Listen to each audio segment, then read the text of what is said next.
ሰላም እንዴት ናችሁ? ይህ ልከኛ ፖድካስት ነው። በልከኛ ፖድካስት የስነ ልቦና፣ ማህበራዊ፣ መንፈሳዊ እንዲሁም ፍልስፍናዊ ጉዳዮችን እንደ ፖድካስቱ ስያሜ በልኩ ይዳሰሳሉ። አዘጋጅቼ የማቀርብላችሁ ሳምራዊት ነኝ። አብራችሁን ቆዩ።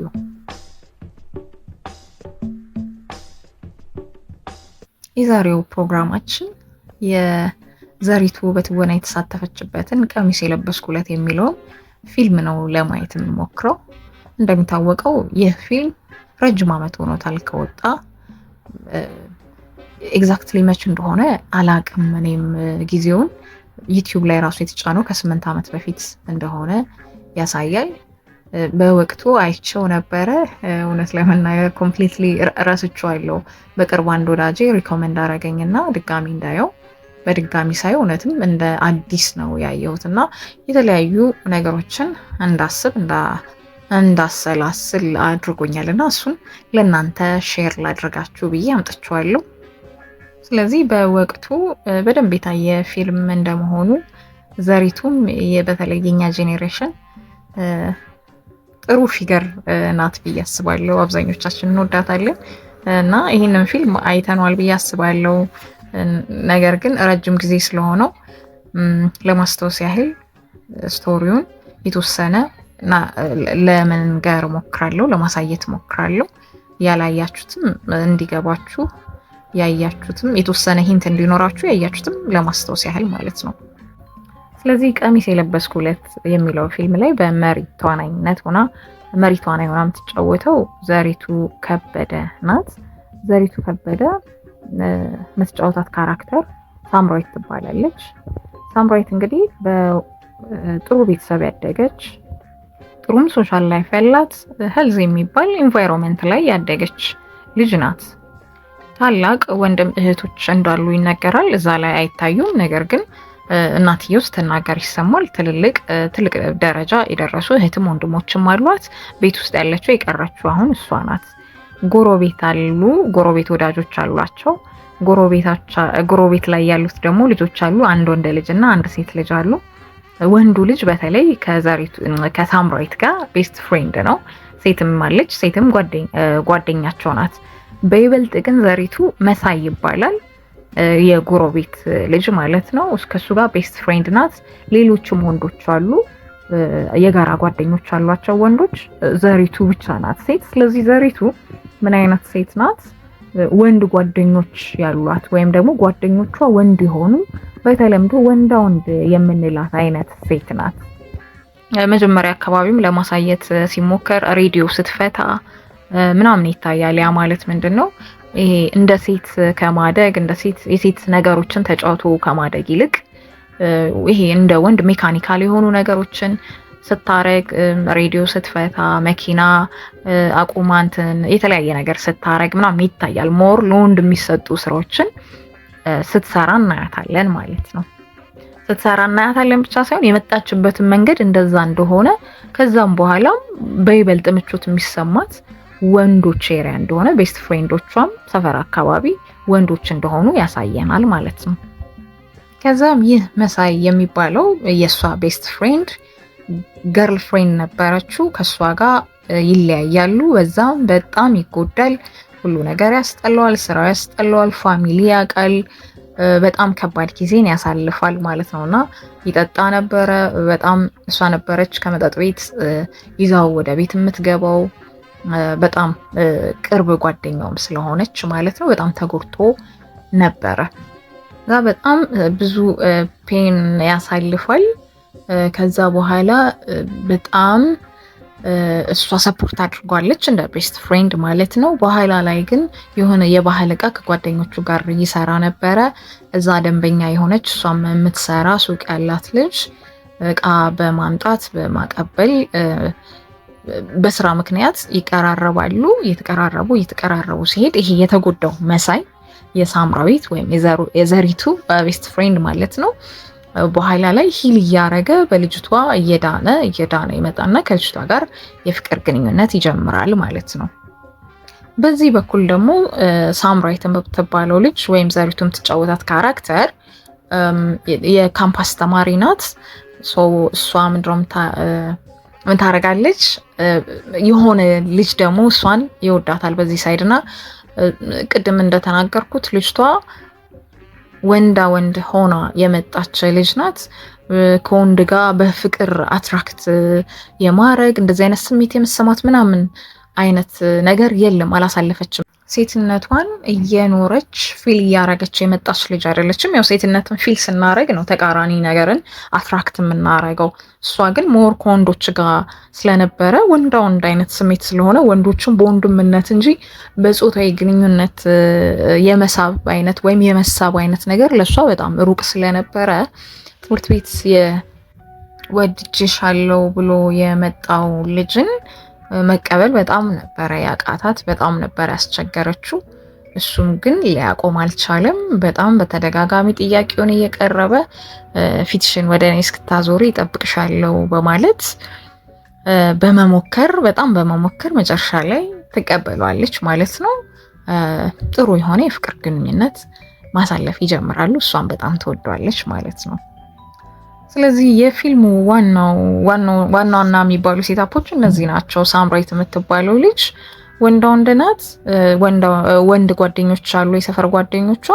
ከዛ በኋላ ግን ትምህርት ቤት ሄዳ በጣም አስቸግራው ቢሆንም መጨረሻ ላይ ግን የተቀበለችው የፍቅር ጓደኛ ግንኙነት ትጀምራለች። መሳይ የሚባል ቤስት ፍሬንድ አላት፣ ጎረቤቷ። እሱ በፍቅር ተጎድቶ ነበረ። መጨረሻ ላይ ሂል አደረገና ሌላ የፍቅር ግንኙነት ጀመረ። ይሄ ነው ዋናው ኤሪያ ማለት ነው። ይህቺ ሳምራዊት የምትባለው ካራክተር እና መሳይ በጣም ወዳጃሞች፣ በጣም ቤስት ፍሬንዳሞች ናቸው። ስለዚህ ያኔ በዛችኛዋ ገርል ፍሬንዱ በተጎዳ ሰዓት እየጠጣ በጣም እያመሸ ሲገባ ይዘው ትገባ ነበረ። እሷ ጋር ያድራል። በጣም ንጹህ ጥሩ ወዳጅነት ያላቸው ጓደኛሞች ናቸው እና በዚህ መሀል እሱም ሂል ከማረጉ በፊት እሷም ትምህርት ቤት አሁን የጀመረችውን የፍቅር ግንኙነት ከመጀመሯ በፊት የሱ እህት ታገባለች። ጎረቤታቸው ማለት ነው። የሱ እህት ታገባለች። በዛ የሰርጉ ዕለት እሱ በጣም ይጠጣል። እቺ ካራክተር ሳምራዊት ማለት ናት። ቀሚስ ለብሳለች። ለመጀመሪያ ጊዜ ነው ቀሚስ የለበስኩት ነው የምትለው። ለመጀመሪያ ጊዜ ቀሚስ ትለብሳለች። ሰርግ ላይ ነው እሱ፣ የእህቱ ሰርግ ላይ ነው። በጣም ይጠጣል። የተጎዳ ልጅ ነው። ጥሩ ስሜት ላይ ያልሆነ ልጅ ነው። በጣም ይጠጣል። ከዛ እንደለመደችው ቀሚስ አርጋለች። የዛለት በተለየ መልኩ ማለት ነው። እንደለመደችው ጠጥቷል ብላ ይዛው ልታስተኛው ትገባለች ማለት ነው። የዛኔ እሱ ኮንሽስ አይደለም። ስሜቱ በጣም ዳውን ሆኗል። ታሟል፣ ጠጥቷል። በቃ ሊስማት ይላል። በሴትነት አይን ያየታል። ትቀበላለች። አብረው ያድራሉ ማለት ነው። የፊልሙ ዋናው ነገር ይሄ ነው። አብረው ያድራሉ። ከማን? ከቤስት ፍሬንዷ ከመሳይ ጋር ማለት ነው። ከዛ በኋላ ግን በንጋታው ምንም እንዳልተፈጠረ እንርሳው ይባባላሉ። ወዳጅነታቸው ይቀጥላል። ስህተት ነው ተባብለው ሁለቱም ተማምነው ወዳጅነታቸው ይቀጥላል። የወንድምና የእህት ወዳጅነታቸው ማለት ነው። ከዛ በኋላ ነው እሱም ድኖ ያችን ልጅ ያገኘው፣ እሷም ይሄ ልጅ ተቀብላ ሁለቱም የፍቅር ግንኙነት የጀመሩት ማለት ነው። በኋላ ላይ ግን ሁለቱም በዚህ መስመር እንዳሉ ሳምራዊት እንዳረገዘች ታውቃለች። ያው ግንኙነት ያደረገችው ከሱ ጋር ብቻ ነው። ከዛ በጣም ከባድ ስሜት ላይ ትወድቃለች። ለማንም አትናገርም። መጀመሪያ ላይ አንድ ሴት የትምህርት ቤት ጓደኛ ያለቻት መጨረሻ ላይ ለሷ ትናገራለች። በኋላ ላይ ለዚህ ለአዲሱ ፍቅረኛዋ ልዑል ነው የሚባለው ለሷ ትነግሯለች። በጣም ያዝናል። እንደዚህ አይነት ሴት አልመሰልሽኝም ብሎ ጥሏት ይሄዳል። እንደማይፈልገው ከዚህ በኋላ ግንኙነቱን ነግሯት ጥሏት ይሄዳል። መጨረሻ ላይም ሆዷ እየገፋ ሲሄድ ቤተሰብ አወቀ፣ ወላጆቿ አወቁ፣ በጣም አዘኑ። መሳይም አወቀ ማለት ነው። ከዛም መሳይ በጣም ያዝናል።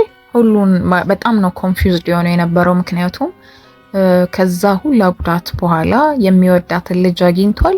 ማግኘት ብቻ አይደለም፣ ወደ ሰርግ እየሄዱ ነበረ። ሰርግ ፕላን አድርገው ወረቀቱን ላበትነው ነበረ ከዚች ከአዲሷ ፍቅረኛዋ ጋር ማለት ነው። ሁሉ ነገር ነው የሚበላሽበት። ነገር ግን ልጄን አሳድጋለሁ፣ ስለዚህ መጋባት አለብን፣ ለኔም ላንቺም ለልጁ በተለይ ደግሞ ለልጁ ይላታል ማለት ነው። እሷ ግን አይሆንም ያ ሁላ ጉዳት ተጎርተ ከዛ በኋላ በፍቅር ተጠግነ ለኔ ስትል ይሄንን ብታረግ ወይ ለልጁ ስትል ይሄንን ብታረግ ያ ማለት ብንጋባ እኔ እናንተ ደስተኛ ህይወት አትኖርም። ምክንያቱም ያጣሃትን ልጅ እያሰብክ ከኛ ጋር ደስተኛ ህይወት አትኖርም። እኔ ይሄንን ውሳኔ አልፈቅድም። አንተ እሷን ነው ማግባት ያለብህ። እኔ እወጣለሁ ይሄን ችግር እኔ በቃለሁ ትሏለች። ከዛ እናትና አባቷ እንዲጋቡ ያው ጎረቤት ወዳጅም ስለሆኑ የሷም እናት የልጁም እናት ወላጆች እንዲጋቡ ቢወተውቱ የሚሆን አልሆነ ማለት ነው። ሳምራዊት የምትባለው ካራክተር የኔ ችግር ነው እኔ እወጣለሁ፣ ሌላው ሰው መጎዳት የለበትም፣ አንዳችን ከተጎዳን በቂ ነው፣ ወልዷለሁ፣ አሳድጓለሁ ብላ ትወስናለች። ልጁ ይወለዳል። ስለዚህ ፊልሙ ይሄ ነው ማለት ነው። ስለዚህ እኔ ፊልሙን ከጨረስኩ በኋላ የተሰማኝ ስሜት ሳምራዊት የምትባለው ካራክተር በጣም ነው ያሳዘነችኝ። ለምን ወንድ የነበረች ወንድ ማታቅ በይሄ ጾታዊ የሆነ የፍቅር ግንኙነት የማታቅ ልጅ በስንት መከራ ከአንድ ሰው ጋር ፍቅር ግንኙነት ብትጀምር እንኳን ያንን የወደደችው ልጅ አጣችሁ ማለት ነው። ሊያውም ምንም ትርጉም ለሌለው የአንድ ቀን አዳር የሷም ስም ጠፍቶ መጨረሻ ላይም ያለ አባት ልጅ ወደ ማሳደግ ህይወቷ በአንድ ጊዜ ቅይር ወደ ማለት የሄደበት ሁኔታ ነውና ያለው በጣም ነው ያሳዘነች። እና እዚህ ጋር እኔ አሁን ሁለት ነገሮችን ለማንሳት ወደድኩኝ። ምንድነው እሱ? አንደኛው እኔ ትልቁ ችግር ሆኖ የታየኝ የሷ ወደዚህ ህይወት መግባት ወይም ደግሞ የህይወቷ መበላሸት ልንለው እንችላለን። እንችላለን። ምክንያቱም ልጅን ያለ አባት ማሳደግ ቤተሰብ ላይ የተፈጠረው ከቤተሰብ ጋር የተፈጠረው ግንኙነት በዛ ልክ መሆን አሳፈርሽን፣ አዋረድሽን በተከበርንበት እያሉ ነበረ። እሷም ያለ አባት ልጅን ማሳደግ የምትወደውን ልጅ ማጣት፣ የወደደችውን ልጅ ጋር መለያየት፣ በሌላ በኩል ደግሞ መሳይ የሚባለውም ልጅ ከቤስት ፍሬንዱ ልጅ አለው ግን ማሳደግ አይችልም። ብቻ የሆነ ነገር ተመሰቃቅሏል እና ለዚህ ሁላ መስቀልቅል እኔ እንደ አንድ የወሰድኩት እንደ ችግር የታየኝ ነገር ምንድነው? ለምንድነው ይሄ ነገር የተከሰተው የሚለው ለመጀመሪያ ጊዜ ለሴት ጓደኛዋ ስትነግራት እንዳረገዘች ሴት ጓደኛዋ በጣም ትደነግጣለች፣ ትናደዳለች እና እንዴት እንደዚህ ታረጊያለሽ? እንዴት አረግሽ ስትላት ቀሚስ ስለለበስኩ ሴት መሆን አማረኝ መሰለኝ አለች። ቀሚስ ስለለበስኩ ሴት መሆን አማረኝ መሰለኝ። ይሄን ነው የመለሰችላት መልስ ማለት ነው። ስለዚህ ይሄ ማለት ምን ማለት ነው? ቀሚስ ስለለበስኩ ሴት መሆን አማረኝ ማለት ምን ማለት ነው ብዬ አሰብኩ። ምክንያቱም ይቺ ልጅ ወንዳ ሆና የመጣች ከወንዶች ጋር እንደ ጓደኛ የመጣች ጾታዊ የፍቅር ግንኙነትን ያላየች፣ እንዲሁም ቤተሰቦቿ ፑሽ ያደርጓት ነበር ሴቶች ቤት ውስጥ እቺ ጎረቤት ጓደኛዋም ፑሽ ታረጋት ነበረ።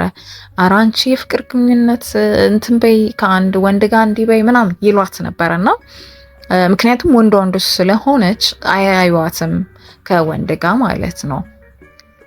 ስለዚህ እቺ ልጅ ከወንድ ጋር እንደዛ ሆና ትምጣ ወንድ ትምሰል እንጂ ከሆነ ጊዜ በኋላ ግን ተፈጥሮ ነውና ሴት የመሆን ፍላጎት ውስጧ እየተፈጠረ መምጣቱ አልቀረም ማለት። ስለዚህ ኢንትረስት አላት። እኔ ግራ የገባኝ ወይንም ደግሞ ነው ወይስ አይደለም ብዬ ያሰብኩት ለመሳይ ይሄ ሴክሹዋል የሆነ ኢንትረስት አላት ወይም የፍቅር ግንኙነት ኢንትረስት አላት የላትም የሚለውን እስከ መጨረሻውም ለማወቅ የሚያስችል ምንም ነገር አላሳዩንም። ነገር ግን ሴት የመሆን ግን ፍላጎት እንዳላት ተናግራለች። ለምን ምን አለቻት? ቀሚስ ስለለበስኩ ሴት መሆን አማረኝ አለች። ስለዚህ ይሄ ምንን ያሳያል? ሴት ልጅ እንደ ሴት የማናሳድግ ከሆነ በአግባቡ ሴትነትን ኤክስፒሪየንስ እያደረገች የማትመጣ ከሆነ ያንን ሴትነት ኤክስፒሪየንስ ማድረግ የምትፈልገው ልክ ባልሆነ መንገድ ይሆናል ማለት ነው። ያም መንገድ ደግሞ በጣም ትልቅ የሆነ ኔጌቲቭ የሆነ ኮንሲኩዌንስ አለው። አሁን እሷ ላይ እንዳየ ነው ማለት ነው። ምክንያቱም ቅድም እንዳልኩት እኔ ልጅቷ ያሳዘነችኝ ለምንድን ነው እናውቃለን አደለ? ልጆች ያለ እድሜያቸው አንዳንድ ሴት ልጆች ወደ ጾታዊ ግንኙነት ይገባሉ። ቤተሰብን እምቢ ማለት ይጀምራሉ። ከእድሜያቸው ቀድመው የተለያዩ ነገሮችን ይጀምራሉ። ይቺ ልጅ ግን እንደዛ አይነት ሴት አልነበረችም። በጣም ቁጥብ ነበረች። ጭራሽ እንደዛ አይነትም ዲዛይር ያላት ልጅ አልነበረችም። አስተዳደጓ እንዲሁም ለወንድነት ወንድን ከወንድምነት የዘለለ ማየት የማትችል ሆና ግን መጨረሻ ላይፏ ግን ከእንደዚህ ተቃራኒ ካደጉ ልጆች ያልተለየ ዴስቲኒ እንዲኖራት አደረገ ማለት ነው።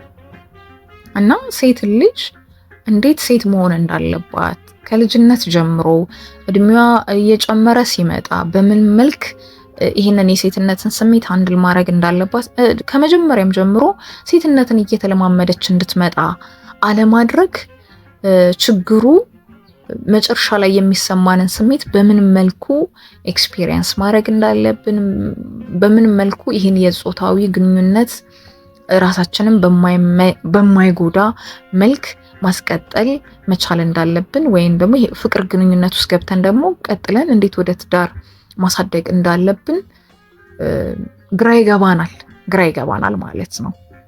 ስለዚህ እኔ ትልቁ ከዚህ ፊልም መማር አለብን ብዬ የማስበው ሴት ልጆቻችንን እንደ ሴት ማሳደግ አለብን። ሴት ልጆቻችንን አንድ ቀን ቀሚስ ለብሰው ያን ቀሚስ ስለለበሱ ሴትነትን ኤክስፒሪየንስ እንዲያደርጉ ባልሆነ መንገድ ያ ሴትነት እንዲወጣ ከሚሆን ይልቅ ከልጅነት ጀምሮ ሴትነትን ማለማመድ፣ ከልጅነት ጀምሮ ቀሚስን ማልበስ ወይም መልበስ እንዲችሉ ማድረግ ተገቢ ነው ብዬ አስባለሁ። ምክንያቱም ይህ ተፈጥሮ ስለሆነ ማለት ነው። ሌላው ደግሞ ሊነሳ የሚችለው ብዬ የማስበው ከመሳይ ጋር የነበራት ግንኙነት ንጹህ የወንድምነት ግንኙነት ነው እዛ ጋር የታየው። ነገር ግን ይሄ እድሜያችን ወንድ ልጅም ሴት ልጅም የሆነ እድሜ ካለፈ በኋላ ይሄ የጾታዊ ግንኙነት የፍቅር ግንኙነት ካልሆነ ያለን ከዛ ሰው ጋር ከተቃራኒ ጾታ ጋር የግንኙነታችን ገደብ ሊኖረው እንደሚገባ እንኳን ቤስት ፍሬንድ ከምንለው ከወንድሞቻችን ጋር ራሱ ከሆነ እድሜ በኋላ ሩም ይለያል። የሆነ ሊሚቴሽን አለው። ሊሚት እያደረግን የምንመጣው ነገር አለ እና ከወንድ ጓደኞቻችንም ጋር ከሆነ እድሜ በኋላ ያስፈልጋል ገደብ ብዬ አስባለሁ። ብዙ ጊዜ ወንድና ሴት ቤስት ፍሬንድ መሆን ይችላሉ አይችሉም የሚል ክርክር አለና ለምንድን ነው ገደብ የሌለው ግንኙነት መልካም አይደለም? ምክንያቱም ደካማ ፍጥረቶች ስለሆነ ሌላ ምንም ነገር አይደለም። ስለዚህ የመሳይና የሳምራይት ግንኙነት ጥብቅ ያለ ግንኙነት ነበረ እና መልካም የሚመስል ለክፉ ጊዜ ሆኗለች፣ ሂል እንዲያረግ ረድቷለች። ነገሩ ግን እንዲበላሽም ደግሞ ሆኗል፣ ለብዙ ምስቅልቅልም ደግሞ ዳርጓቸዋል። ስለዚህ እንደዚህ አይነት ግንኙነቶች ከወንዶች ጋር ወይም ከሴቶች ጋር ቤስት ፍሬንድ የሆናቸው ሰዎች ጋር ያለን ግንኙነት ምን ያህል ርቀት ነው መሄድ ያለበት የሚለውን በደንብ እንድናይ ያደርገናል ማለት ነው። ሌላው ትንሽ አከራካሪ ደግሞ ይሆናል ብዬ ያሰብኩት ምንድን ነው፣ ለጓደኛዋ ስትነግራት ጓደኛዋ በጣም ተናዳ ተጠቀመብሽ ማለት ነው ብላታለች ማለት ነው። አብረው በማደራቸው ማለት ነው። ተጠቀመብሽ ማለት ነው ያው እሷ ስላረገዘች ማለት ነው። አይ አይደለም ብላ እሷ እንደዛ ብላ መልሳላታለች። ነገር ግን ነገሩን ስናየው ማለት ነው ይሄ ነገር የተፈጠረበትን ሴታፕ ስናይ መሳይ የሚባለው ጓደኛዋ የእህቱ ሰርግ ነው። በጣም ከዛችኛዋ ፍቅረኛው ጋር ተለያይቶ ጉዳት ላይ ያለበት ሰዓት ነው። ነገሮችን ክሊርሊ ማየት አይችልም። ስራውንም በስርዓት መስራት እየቻለ አልነበረም። በዛ ላይ በእለቱ ጠጥቷል፣ በጣም ጠጥቷል። ይህ መሳይ ያለበት ኮንዲሽን ይሄ ነው። እሷ ደግሞ አልጠጣች እና መጨረሻ ላይም ትላታለች እሱ እኮ ጠጥቷል፣ እኔ ግን አልጠጣሁም ነበረ ትላታለች። እና ማለት ምንድነው ይሄ የሚያሳየው? መሳይ ኮንሽስ የሆነ ሰው አይደለም። እሱ ነው የጀመረው፣ ነገር ግን ኮንሽስ ግን አይደለም በዛ ሰዓት ማለት ነውና ይሄ ትንሽ ያስጠይቃል። ማለት መሳይ ምንም እንኳን ሙከራ ቢያደርግ ኖሮ እንዳላቸው ቅርርብ እንደሚተሳሰቡት ለምንድን ነው ኖ ብላ በሌላ ያንን ቀን ማሳለፍ ያልቻለችው? ማለት አላስገደዳትም። የእሷ ፍላጎት ተጨምሮበታልና ለምንድን ነው ጠጥቷል፣ ተጎድቷል፣ ያንን ታውቃለች። ለምንድን ነው ያንን ቀን ያላሳለፈችው ብሎ ያስጠይቃልና ያው ቅድም እንዳልነው ሴትነት ተሰማኝ፣ ቀሚስ ስለለበስኩ ሴትነት ተሰማኝ መሰለኝ ብላለች። ከሱ ባሻገር ግን ልጅቷ ለጠየቀችው ጥያቄ ተጠቅሞ ተውሽ ማለት ነው አለቻት። ስላረገዘች ግን ማርገዟ የድርጊቷ ኮንሲኩዌንስ ነው ብዬ እንዳስብም በአንድ በኩል አርጎኛል። ምክንያቱም ልጁ እንዳልኩት ነው፣ ጠጥቷል፣ ያለበት ሁኔታ ኮንሽስ አይደለም። እሷ ግን ደህና ነበረች፣ ያንን ነገር ማሳለፍ ትችል ነበረ፣ ኖ ብላ እንትን ማለት ትችል ነበረ። የሚያስገድዳት ሲቹዌሽንም አልነበረም እና እሷ ኤክስፒሪየንስ ሴትነትን ማድረግ ፈልጋለች። ሴትነትን ኤክስፒሪየንስ ማድረግ የፈለገችው ቀሚስ የዛን ቀን ስለለበሰች ብቻ የመጣ ስሜት ነው ብዬ ማሰብ አልችልም። ምክንያቱም በቃ እንደዚህ አይነት ፍላጎቶች ማደግ ጀምረዋል ማለት ነው። ሶ ኦፖርቹኒቲ ነበር የምትፈልገው ማለት ነው በውስጧ። ስለዚህ ያንን እድል ተጠቀመችበት ማለት ነውና ማን ነው እሷ ተጠቀመችበት መሳይ ላይ? ምክንያቱም መሳይም በኋላ በጣም ኮንፊውዝድ ሆኗል። በጣም ነገሮች ተደበላልቀውበት ነበረ። ደስተኛም አልነበረም ከልጅቷ ጋርም በኋላ ለመቀጠልም ግራ ገብቶት ነበር። መጨረሻ ላይ ቀጥለዋል ከሷ ጋር ማለት ነው። ግን የሱም ህይወት አልተበላሸም ማለት ይከብዳል። ፕላን ያላደረገው ልጅ ወለደ፣ ሊያውም ከቤስት ፍሬንዱ ማለት ነውና ስለዚህ ሳምራዊት ናት የተጠቀመችበት ወይስ መሳይ ነው ሳምሬት ላይ የተጠቀመው የሚለው ጥያቄ የሚያስጠይቅ ጉዳይ ሆኖ አግኝቼዋለሁ። እኔ በዚህ መልክ ነው ያየሁት። ስላዳመጣችሁኝ አመሰግናለሁ።